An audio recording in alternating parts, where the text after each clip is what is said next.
Zoupity zoup, après une semaine de vacances, me voici pour un Zoupi Tips. Je profite du fait que mes enfants savourent leur moment télé pour vous offrir un conseil qui est justement lié aux enfants, puisque je les ai beaucoup côtoyés ces 2 dernières semaines, peut-être vous aussi. Et il y a un truc que j'utilise souvent avec eux, que j'ai pas mal utilisé, qui m'a bien servi, et donc j'ai eu envie de vous l'offrir aujourd'hui. Ce truc, c'est quoi? C'est de changer de canal de communication. Alors, qu'est-ce que ça co? Eh bien, tout simplement, c'est de dire les choses autrement qu'en parlant. Et dans notre famille, on a toute une série de gestes qu'on a mis en place qui nous permettent de communiquer très efficacement, très rapidement et avec très peu d'énergie. Un exemple, lorsque je suis en train de parler avec quelqu'un, avec un adulte généralement, il arrive que mes enfants aient envie de m'interrompre, donc ils débarquent, ils commencent à parler. Et dans ces cas-là, qu'est-ce qu'on fait? Eh bien, moi j'ai ce geste euh, que je fais, dont la traduction littérale est j'ai vu, j'ai compris que tu avais envie de parler. Je vais t'écouter bientôt, mais là, je termine mon interaction avec la personne avec qui je suis en train de parler. Alors, il y a deux avantages à ça. D'abord, le premier avantage, c'est que, en fait, ce geste, on l'a choisi ensemble. Donc, le code est compris directement par l'enfant avec qui je suis en train de communiquer. Deuxième avantage, c'est que je peux continuer à parler tout en faisant ce geste et donc je ne dois pas interrompre ce que j'étais en train de faire. Je peux finir ma phrase, ce qui est quand même souvent appréciable. Euh, dans notre famille, on a mis beaucoup de ces gestes en place en parlant avec les enfants, notamment avec ma fille pour un de ceux qui sont salvateurs. Parce qu'il se fait que pour ma fille, quand il y a beaucoup de stimuli, tout d'un coup, elle me dit: Je ne veux plus entendre parler. Alors, moi, au début, ça m'irritait énormément parce que j'étais en train de lui dire quelque chose qui était important.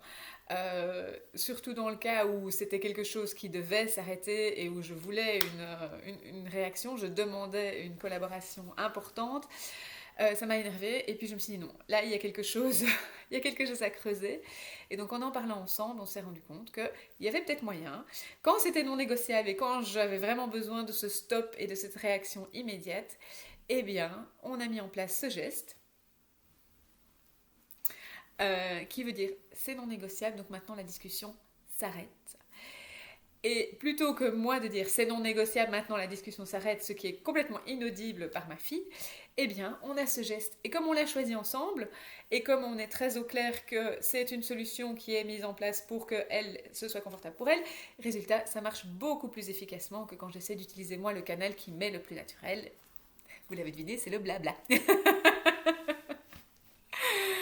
Donc c'est très utile aussi quand on est à distance, hein, ça permet d'éviter de crier. Si on dit qu'on s'en va dans 5 minutes et que l'enfant est loin, il peut voir ce que je suis en train de faire et faire un oui et la communication est passée. Donc c'est très utile aussi pour limiter le volume sonore des interactions. Et bien sûr, ça peut être aussi utilisé pour des choses positives. Quand je tiens ma fille ou mon fils par la main, très souvent, je serre 2 fois. Tchic, tchic. Et ça veut dire je t'aime. Et ça, c'est moi qui l'ai inventé. C'est-à-dire que la première fois, j'ai serré 2 fois la main de ma fille. Elle m'a dit: Qu'est-ce que c'est ça? Je dis: Ça veut dire je t'aime. Oh.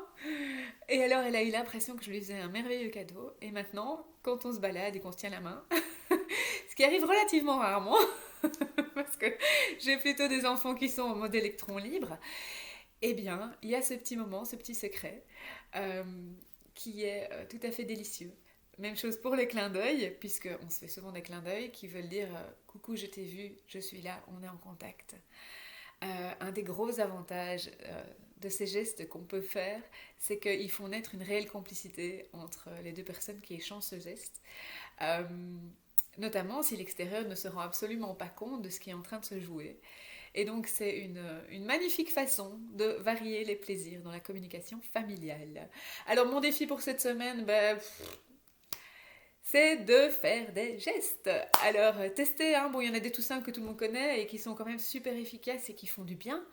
Euh, Maintenant, dans votre famille, dans vos interactions, peut-être qu'il y a des moments un peu clés qui sont intéressants à discuter avec vos enfants et de voir, tiens, qu'est-ce qu'on pourrait faire comme geste quand on doit partir ou quand tu as besoin que je vienne rapidement, parce que ça peut aller dans les deux sens, évidemment.